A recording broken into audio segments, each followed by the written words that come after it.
ರಾಯಚೂರಿನಲ್ಲಿ ಗ್ಯಾಸ್ ಸಿಗದೆ ಆಟೋ ಚಾಲಕರು ಪಾಪ ಪರದಾಡ್ತಾ ಇದ್ದಾರೆ. ಗ್ಯಾಸ್ ಬೇಕೇ ಬೇಕು ಅಂತ ಪಟ್ಟು ಹಿಡಿದಿದ್ದಾರೆ ಆಟೋ ಚಾಲಕರು.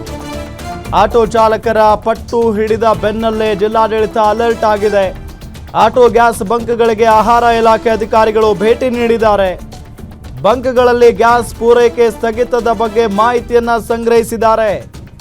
ದಿನನಿತ್ಯ ಬೇಕಿರೋ ಗ್ಯಾಸ್ ಬಗ್ಗೆ ಮಾಹಿತಿಯನ್ನ ಸಂಗ್ರಹಿಸ್ತಾ ಇದ್ದಾರೆ. ತಮಿಳುನಾಡಿನಿಂದ ಬರಬೇಕಿದ್ದ ಗ್ಯಾಸ್ ಮತ್ತೆರಡು ದಿನ ವಿಳಂಬ ಆಗಿದೆ. ತಮಿಳುನಾಡಿನ ಏಜೆನ್ಸಿ ಬಳಿ ಮಾಹಿತಿಯನ್ನು ಸಂಗ್ರಹಿಸಿದ್ದಾರೆ ಅಧಿಕಾರಿಗಳು. ಸದ್ಯದ ಪರಿಸ್ಥಿತಿ ಬಗ್ಗೆ ಆಟೋ ಚಾಲಕರಿಗೆ ಮನವರಿಕೆ ಮಾಡಿಕೊಟ್ಟಿದ್ದಾರೆ ಸಂಬಂಧಪಟ್ಟಂತ ಅಧಿಕಾರಿಗಳು.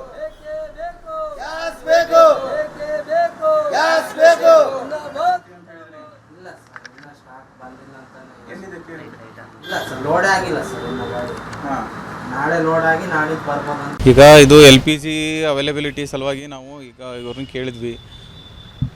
ಕಂಟಿನ್ಯೂಸ್ 3 ದಿನ ಹಾಲಿಡೇಸ್ ಬಂದಿರೋದ್ರಿಂದ ಅಮೌಂಟ್ ಕಟ್ಟಿರಲಿಲ್ಲ. ನಾವು ಮಂಡೇ ಅಮೌಂಟ್ ಕಟ್ಟಿದ್ದೀವಿ. ಬಟ್ ತಕ್ಷಣ ನಮ್ಗೆ ನಾಮಕ್ಕಲ್ಲಿಂದ ಬರಬೇಕು 6.5 ಟನ್ಸ್ ಅಂದರೆ 12,000 ಲೀಟರ್ಸ್ ಬರಬೇಕು LPG ಅಂತ ಹೇಳ್ತಿದ್ದಾರೆ. ಬಟ್ ಇನ್ನೂ 2 ಡೇಸ್ ಆಗುತ್ತೆ. ಅಲ್ಲಿಯೂ ಸಹಿತ ಮತ್ತೆ ನಾನು ಫೋನ್ ನಂಬರ್ ತೊಗೊಂಡು ನಾಮಕ್ಕಲ್ಲು ಮತ್ತು ಏರಿಯಾ ಮ್ಯಾನೇಜರ್ ಬೆಂಗಳೂರವ್ರಿಗೂ ಮಾತಾಡಿದೆ. ಡ್ರೈ ಅಪ್ ಆಗಿರೋದ್ರಿಂದ ಶಿಪ್ಮೆಂಟ್ ಬಂದ ತಕ್ಷಣ ಕಳಿಸ್ಕೊಡ್ತೀವಿ ಅಂತ ಹೇಳಿದ್ದಾರೆ. ಬಟ್ ಇನ್ನೂ 2 ಡೇಸ್ ಇದು ಇಲ್ಲಿಗೆ ಬರಲಿಕ್ಕೆ ಟೈಮ್ ಹಿಡಿಯುತ್ತದೆ ಅಂತ ಹೇಳ್ತಿದ್ದಾರೆ.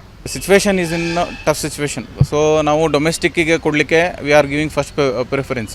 ಅಕಾರ್ಡಿಂಗ್ ಟು EC ಆ್ಯಕ್ಟ್ ನಾವು ಮೊದಲನೇ ಇದರೊಳಗೆ ಡೊಮೆಸ್ಟಿಕ್ ಯೂಸರ್ಸಿಗೆ ಕೊಡ್ತಾ ಇದ್ದೀವಿ. ಕಮರ್ಷಿಯಲ್ಸ್ ಕೊಡ್ತಾನೆ ಇಲ್ಲ. ನಿಮಗೂ ಗೊತ್ತು, ಈಗಾಗಲೇ ಹೋಟೆಲ್ಸ್ಗಳಿಗೆ only 10% we are providing. Apart from that ನಮಗೆ ಇದು ಬಂದಿದ್ದರೆ ನಾವು ಇಮಿಡಿಯೇಟ್ ಕೊಡ್ತಾ ಇದ್ವಿ. ನಾನು ಈಗ ಹೇಳಿದ್ದೀವಿ, ಶಿಪ್ಮೆಂಟ್ ಬಂತು ಅಂದರೆ ವಿತಿನ್ 2 ಡೇಸ್ ಇದನ್ನು ಸೆಟಲ್ ಡೌನ್ ಮಾಡ್ತೀವಿ ಅಂತ ಹೇಳಿದ್ದಾರೆ. ಮತ್ತು ಏರಿಯಾ ಮ್ಯಾನೇಜರ್ ಪ್ರಕಾರನೂ 2 ದಿನದಲ್ಲಿ ಅವರಿಗೆ ಸಫಿಷಿಯೆಂಟ್ ಸ್ಟಾಕ್ ಅವೈಲೇಬಲ್ ಆಗ್ತದೆ. So we have to wait for 2 days. ಇಂಥವು 6 ಇದ್ದಾವೆ. 3